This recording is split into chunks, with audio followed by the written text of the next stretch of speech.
మీకు చెప్పేశాను, దాన్ని కొంచెం పెద్ద చేసి చెప్తాను. Basic Bible course part 19. క్రైస్తవులకు ఎవరైనా దిష్టి పెడితే తగులుతుందా? అన్యులకు ఎవరికైనా దిష్టి పెడితే తగులుతుందా?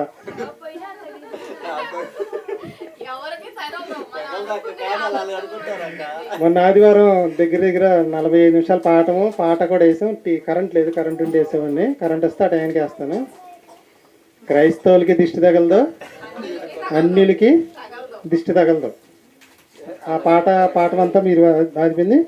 ఇది బేసిక్ బైబిల్ కోర్సులో చిన్నగా ఒక 2 ముక్కలు చెప్తాను.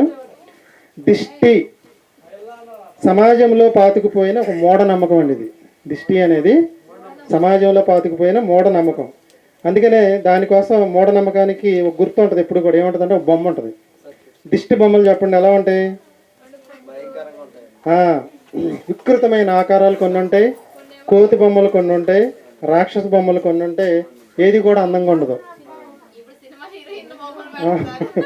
దిష్టికి ఎవరిని పెడుతున్నారు ఇప్పుడు? అది కూడా కోతి లాంటి బొమ్మే. అన్ని చక్కగా లక్షణంగా డ్రెస్ వేసుకునే ఉండదు కదా. అది కూడా ఒక అంటే దిష్టి అనేది లేదు. ఏముందంటే దృష్టి లోపం అనేది ఉంది. దిష్టి లేదు, దృష్టి లోపం ఉంది. 66 పుస్తకాల్లో దిష్టి అనే పదం ఒక్క పదం కూడా లేదండి. నేను చాలా సెర్చ్ చేశాను.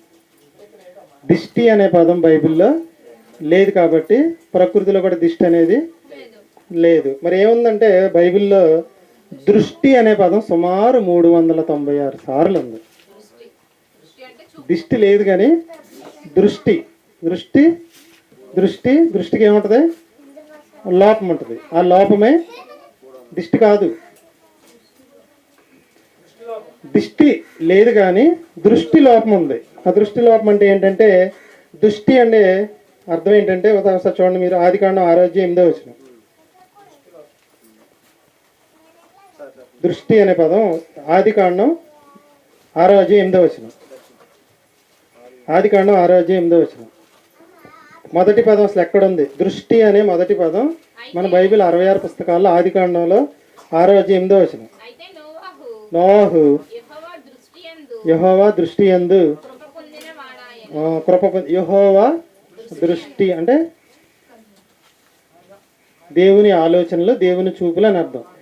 చివరి 396 మాట ఎక్కడుందంటే ప్రకటన గ్రంథం 14:3 ఉంది. ఆసీనుడైన వాని దృష్టి సూర్యకాంతను పోలి ఉందని రాయబడింది మనకి. దృష్టి అంటే అర్థం ఏంటంటే చూపు. దృష్టిని దేంతో చూస్తాము అంటే కన్నుతో చూస్తాం. ప్రకటన గ్రంథం 3:18 నీకు దృష్టి కలుగునట్లు నీ కన్నులకు కాటుకను నా యొద్ద కొనుము. అంటే ఏం కొనుక్కోవాలంటే వాక్యాన్ని కొనుక్కోవాలి. మత్తయి సువార్త 6:22 మన ఆదివారం మనం చెప్పుకున్నాం. నీ దేహమునకు దీపము కన్ను, కాబట్టి నీ కన్ను తేటగా ఉండాలి. 23వ వచనంలో నీ కన్ను తేటగా లేకపోతే నీ దేహం అంతా చెడింది. ఇప్పుడు స్వప్నాన్ని దిష్టి కొడదామని నేను కళ్ళతో చూసాను అనుకుందాం. ఇప్పుడు ఈ వచనం ప్రకారం చెడుగా నేను చూస్తే నష్టం ఎవరికి? ఆవిడిగా నాకంటే? నీ కన్ను బాగుంటే నీ దేహం బాగుంటుంది. నీ కన్ను చెడిపోతే నువ్వే పడిపోతావు, నువ్వే చెడిపోతావు. యేసేపు మీదకి అన్నలో చెడు దృష్టితో చూశారు. యేసేపుకి ఏం అవ్వాలా? యేసేపుకి అసలు దిష్టే తగల. ఇంకా పెరిగిపోయాడు. వాళ్ళు ఇంకా వెనక్కి వెళ్ళిపోయారు. దావీదుతో చెడు దృష్టితో చూసింది ఎవరు? సౌలు.